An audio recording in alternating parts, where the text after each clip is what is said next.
बोलिए द्वारकाधीश जय श्री कृष्ण की जय श्री कृष्ण। पगा न छगा तन में प्रभु जाने को आन बसो ही ग्रामा।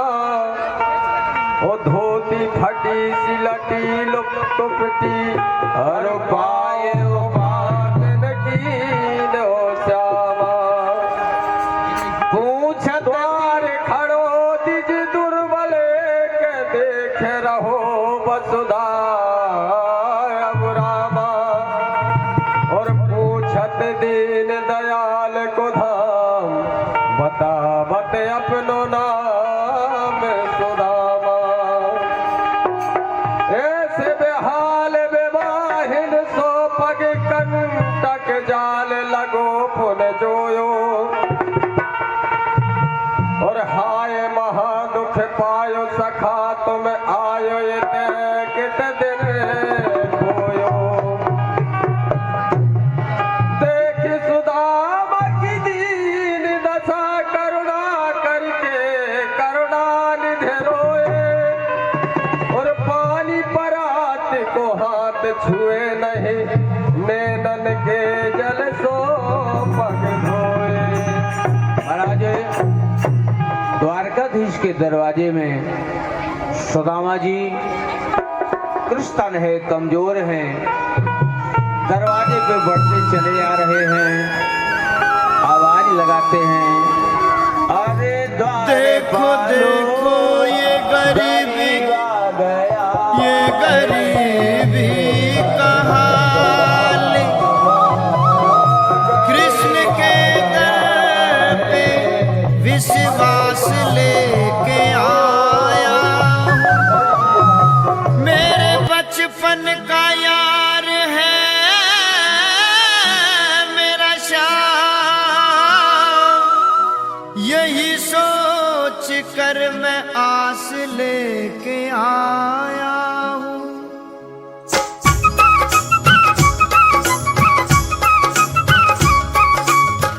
अरे द्वारपालो कन्हैया से कह दो। अरे द्वारपालो उस कन्हैया से कह दो कि दर पे सुदामा गरीब आ गया है।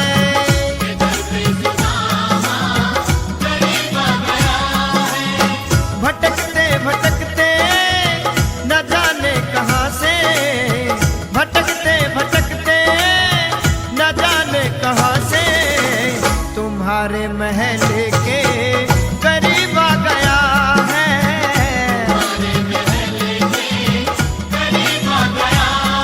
ओ अरे द्वारपालो कन्हैया से कह दो कि दर पे सुदामा गरीब आ गया है।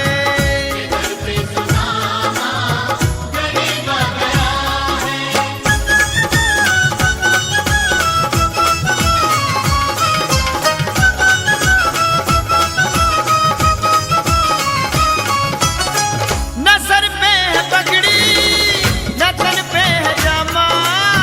बता दो कन्हैया को नाम है सुदामा।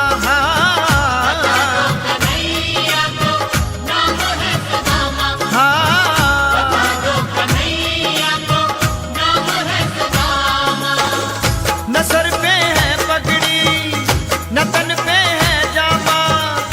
बता दो कन्हैया को नाम है सुदामा हो। न सर पे है पगड़ी न तन पे है जामा। बता दो कन्हैया को नाम है सुदामा।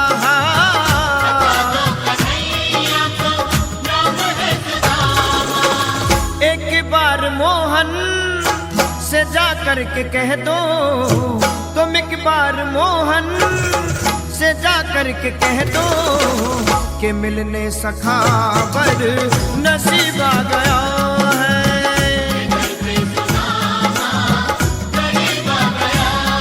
ओ अरे द्वारपालो कन्हैया से कह दो कि दर पे सुदामा गरीब आ गया है।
को मोहनहार।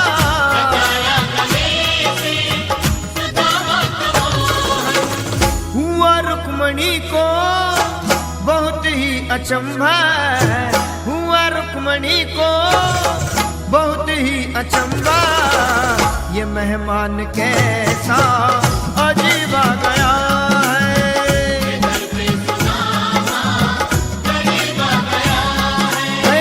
अरे द्वारपालो कन्हैया से कह दो कि दर पे सुदामा गरीब आ गया है।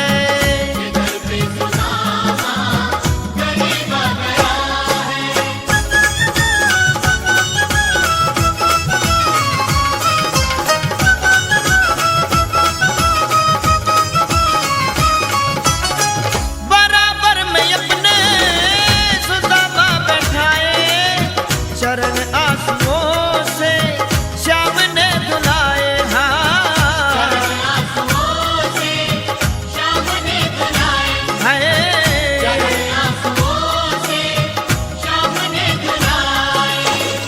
बराबर में अपने सुदामा बैठाए, चरण आंसुओं से श्याम ने धुलाए। हो बराबर में अपने सुदामा बैठाए, चरण आंसुओं से श्याम ने धुलाए।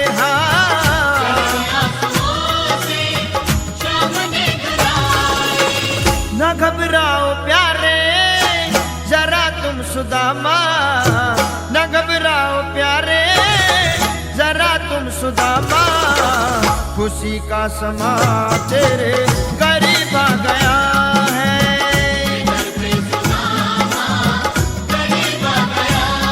ओ अरे द्वारपालो कन्हैया से कह दो कि दर पे सुदामा गरीब आ गया है।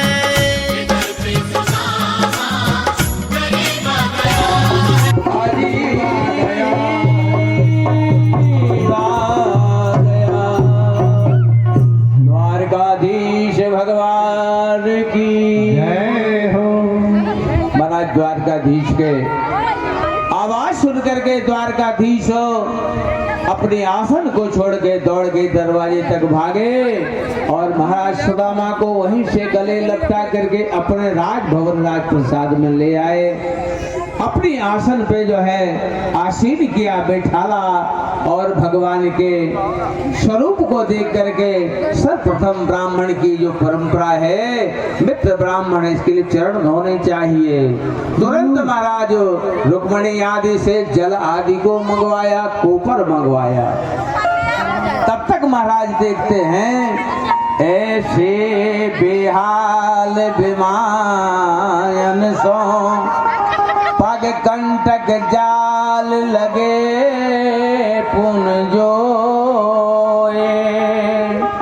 भगवान जी सुदामा जी के चरणों को धीरे धीरे सहला रहे हैं। जब सहला रहे हैं तो देख रहे हैं कि बड़े बड़े कांटों के गुच्छे लगे हुए हैं। हाय महा दुख पायो सखा, कितने दिन खोए इते नहीं जोए। बड़ा दुख मानते हैं कि अरे भैया सुदामा आप कितना दुख प्राप्त करते रहे। आपका मित्र सुदामापुरी द्वारकापुरी में इंतजार करता रहा, समय गुजारा, यहाँ नहीं आए।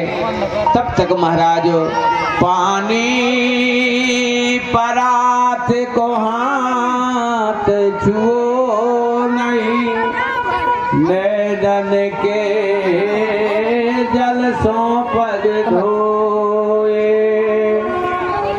देख सुदामा की दीन दशा, करके करुणा करुणा निधि रोए। करके करुणा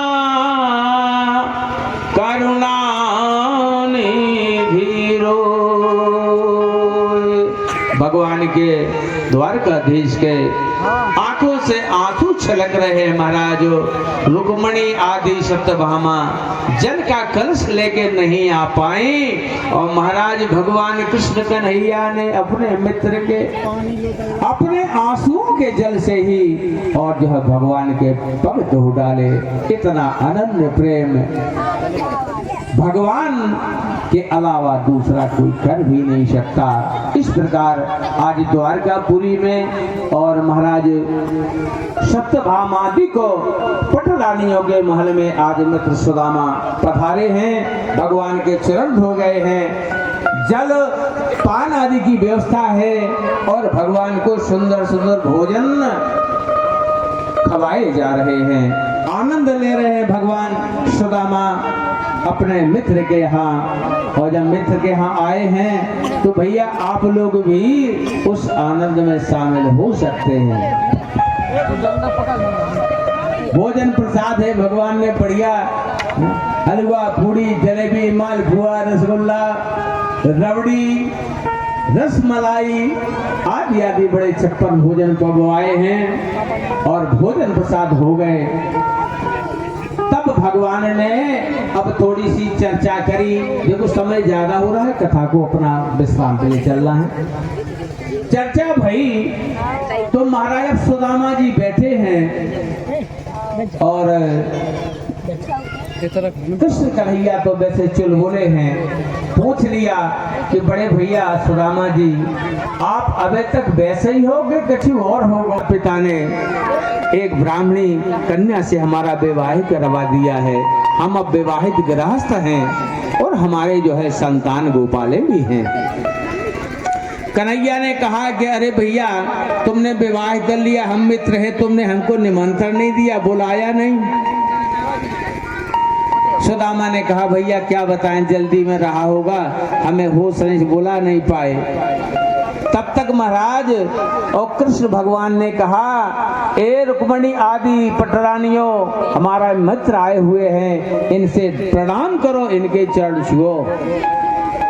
महाराज हुआ का रुक्मणी आई, महाराज चरण छुए, दंडोत पहुंचे, खुश रहो पुत्रवती भव सौभाग्यवती भव।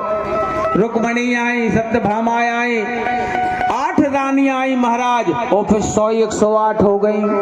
खुश रहो खुश रहो खुश रहो। अब बाबा जी कहाँ लोग खुश रहो कहें, चली आ रही हैं। अब 16,108 हैं। एक ने दंडोत किया, जामवती ने दंडोत महाराज, खुश रहो पुत्रवती भव सौभाग्यवती भव।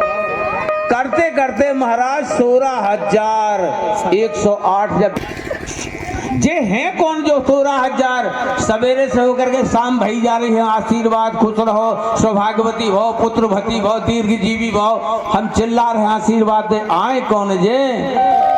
बोले बड़े भैया जी सब बे ही आए, आपकी बहुएं हैं जी सब। महाराज सुदामा ने कहा कि बाहरी भैया कन्हैया मैंने एक शादी करी, तब मैं तू शिकायत कर रहा है कि मुझे बुलाने मता नहीं दिया, और तू अपने को बता 16,108 शादियां कर ली, क्या मुझे तो मेरी तुझे याद नहीं आई? ऐसा विनोद हो रहा है महाराज। विनोद होते होते कृष्ण कन्हैया भगवान ने कहा कि देख भैया अगर तुम यहाँ आए हो, भाभी ने मुझे भेजा है तो कुछ तो दिया होगा मेरे लिए, क्योंकि मेरी भाभी मुझसे बड़ा प्यार करती होगी, और जब जबरई भेजा है तो कुछ दिया होगा। अब सुदामा ने सोचा ये नटखट है, बिध गए, यहाँ इतनी सब राजघराने की महारानियां हैं, हिम्मत करके तो आए तो गए चावल ही भेंट में दे ले भी। लेकिन ऐसा माहौल है महाराज जहाँ बहुत VIP लोग खड़े हो ना, व्यवहार में 500 1000 लिखवाते हो तो महाराज 20 रुपया लिखवाने वाले की हिम्मत नहीं पड़ती, वो अपना 20 का जेब में डाल के रहता है, जब खाली हो जाएगा तब पछाड़े के लिखवावी। तो सुदामा जी भी यही सोच रहे कि महाराज अब ये चावल हैं वे भी एक घर के नहीं, 6 घर से आए महाराज, कोनो इतने बड़े, कोनो मुंडे, कोनो मुंडी कट्ठी, कोनो खंड। फिर भी भगवान तो चपल हैं, भगवान ने तुरंत कहा नहीं भैया कुछ तो है। तो सुदामा जी उस पोटली को अपनी कांख में छुपा रहे हैं, पर लाला तो सब जानते हैं द्वारकाधीश है। झपट्टा मारा और चावल की पोटली निकाल ली, और चावल की पोटली खोल करके जो है उसमें से एक मुट्ठी भर ली, एक मुट्ठी हरी भर लई, दीनी मुख में डार, चबत चबाऊ करन लगे, चतुरानन त्रिपुरारी। भगवान से बड़े प्रेम से एक मुट्ठी चावल लिए और अपने मुंह में डाल करके उसको पा लिया। एक लोक की संपदा भगवान ने सुदामा मित्र को दे दी। दूसरी मुट्ठी भरी सो महाराज डाली थी, दूसरे लोक की संपदा भी भगवान ने अपने मित्र को दे डाली। अब तीसरी मुट्ठी भरने वाले थे, तब तक महाराज रुक्मणी हाथ जोड़ के खड़ी हो गई। हे सरकार, अब क्या इन अपनी रानियों परिवार को कंगाल बना दोगे, इन्हीं से भीख मंगवाने लायक कर दोगे? तब महाराज भगवान ने बड़े अनमने मन से कहा, अरे रुक्मणी, ऐसा स्वाद तो जीवन में मुझे प्राप्त नहीं हुआ जो आज इस मेरे मित्र के चावलों में, इस टूटे चावलों में मुझे स्वाद प्राप्त हुआ है। जीवन में ऐसा प्रेम का स्वाद, देखो भैया, भोजन तो 56 भोजन मिल सकते हैं, अगर कोई स्नेह के द्वारा प्रसाद मिलता है तो उसका स्वाद ही अलग होता है। इस प्रकार भगवान ने दो लोक की संपदा अपने मित्र सुदामा को दे दी। अब कुछ दिन रहे महाराज सुदामा। जय श्री कृष्ण।